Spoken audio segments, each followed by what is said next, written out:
Assalamualaikum and greetings. My name is Ainun Dabitah Akilah binti Mas'al from Applied Microbiology students. I would like to present on my final year project entitled A Review on Methicillin-Resistant Staphylococcus aureus (MRSA) in Nasal Carriage. First and foremost, let's take an overview of my presentation that I will discuss on later. First, I will discuss on introduction, which include the research background, significant studies, problem statement, and also objective.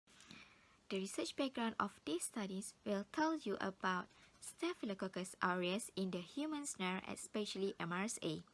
Staphylococcus aureus or Staph aureus is a gram-positive bacteria that reside within humans as a host, or in the other words, humans microflora.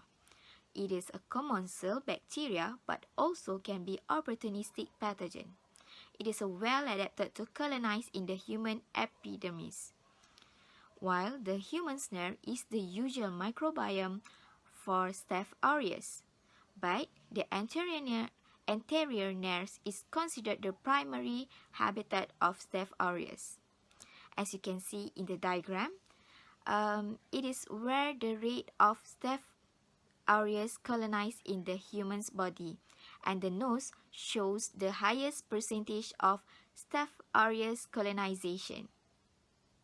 Now let's talk about MRSA, which is referring to Methicillin-Resistant Staphylococcus aureus. This MRSA has become threats towards the public health as it resistance towards broad-spectrum antibiotic, which is include the beta-lactam. MRSA has divided into two groups, which is HA-MRSA and also CA-MRSA. HA-MRSA is referring to hospital-acquired methicillin-resistant Staphylococcus aureus. This infection can be transmitted by the hospital or healthcare facilities, or it also can be transmitted by the healthcare workers. As for the CA-MRSA, it is referring to community-acquired MRSA. This infection is among the community or long-term care, and this CA-MRSA is usually reported among the children. There are 3 points of problem statements in these studies. The first one, this problem statement arises as the increasing rates of Staph aureus infections in nasal carriage, especially MRSA. The second one is this infection is particularly aggressive in developing sickness and even death. The last one is because the complex treatment of MRSA is being a significant concern towards the public health. Now let's move on to the significant studies. This review may help to better the understanding of Staph aureus colonization, especially in the human snare. These studies also help to understand better in Staph aureus infection and treatment, especially MRSA. The last one is these studies will help to acknowledge more about both HA-MRSA and CA-MRSA infections and their risk factors. There are 2 objectives of these studies. The first one is to review the prevalence studies of Staph aureus in nasal carriage, especially MRSA. The second one is to review the prevalence studies between HA-MRSA and also CA-MRSA. Now, we will discuss on the literature review. There are 3 highlighted in this literature review. The first one is Staph aureus in the nasal. According to Lee, the human nasal mucosa has been found as the normal microbiome for Staph aureus, and the human commensal microbiota of the nasal mucosa in 20% to 40% of the general population. The next one is the ability of Staph aureus in causing a multiple invasive infections. According to Harris, Foster, and also Richards, Staph aureus is a significant pathogen that can colonize and infect both hospitalized patient with decreased immunity, and also healthy immune competent people in the community, which is they are referring to the HA-MRSA and also CA-MRSA.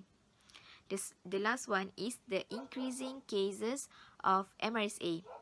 So the increase, according to Shaito, the increase of MRSA infection in the community, particularly among patients with non-risk factors for MRSA acquisition, is expected to substantially influence future effort for nosocomial MRSA control, as we know that MRSA is cannot be treated with broad spectrum antibiotics. Now let's move on to the analysis and interpretation. The first one is I would like to analyze and interpret about the HA-MRSA. As you can see in the table, it is the example of studies regarding HA-MRSA, and the studies of HA-MRSA is usually conducted among the healthcare workers in the hospital. As you can see in the second column, it is the rate of Staph aureus isolates from the nasal. The third column is the carriage rate of HA-MRSA from the Staph aureus isolates. Among the healthcare workers, most of the Staph aureus isolates were positive for MRSA, which indicates that higher rate of Staph aureus carrier among the healthcare workers. Other than that, many researchers has also agreed to the term that the higher rate of MRSA are commonly among nurses and also doctors. This is due to their frequent physical and direct contact with patients. The second analysis and interpretations that I would like to highlight next is CA-MRSA. As you can see in the table, those are the research regarding CA-MRSA that have been conducted. So the first column is the rate of Staph aureus isolates from the nasal, and the next column is the carriage rate of CA-MRSA from the Staph aureus isolates. The research conducted by the researchers in this CA-MRSA is usually in the wide range because it includes several factors such as the age, demographic area, and also the lifestyle of the community. So the CA-MRSA infections can occur in otherwise healthy people and do not have any risk factor for nosocomial infections. The next analysis and interpretation is regarding the MRSA rate among smokers. As you can see in the table, it is the example of incidence of MRSA among the smokers. Staph aureus colonization in human snare among smokers is higher, which is also found that the MRSA rates among them are also higher. Next analysis and interpretation will be on the treatment using antibiotics. As you can see in the table, those are the two types of antibiotics that are found to be the most effective antibiotics towards the MRSA infections. In the second column, those are the carriage rate of MRSA isolates, and the next column is the rate sensitivity of vancomycin and also amikacin towards these MRSA isolates. Even though MRSA is resistant to broad spectrum of antibiotic, there are several type of antibiotic that are found to be effective towards these infections. I will talk about the research gaps and also recommendations. After this review, I think further studies regarding MRSA, especially among smokers and also non-smokers, should be conducted in Malaysia, as the very least of reported cases among this country. The second one is a continuous studies and research about the treatment of MRSA towards a broad spectrum antibiotic should also be made as the higher rate of its resistancy.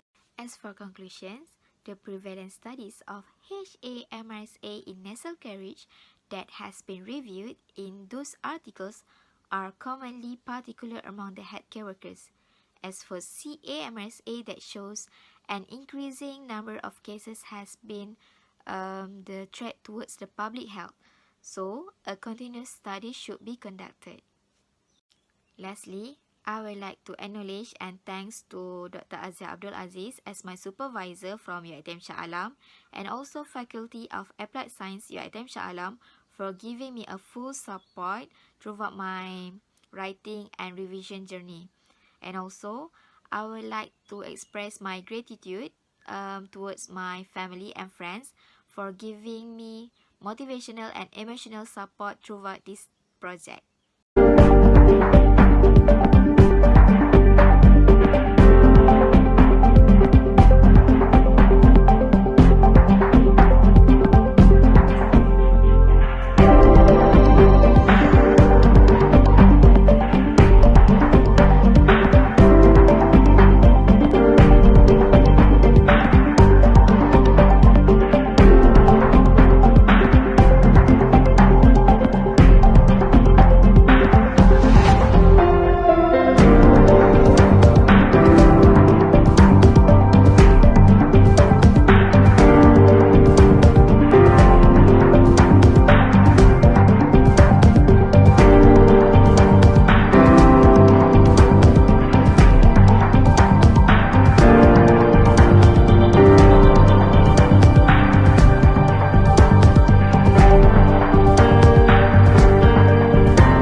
This is the list of reference that I use in this discussion on this presentation.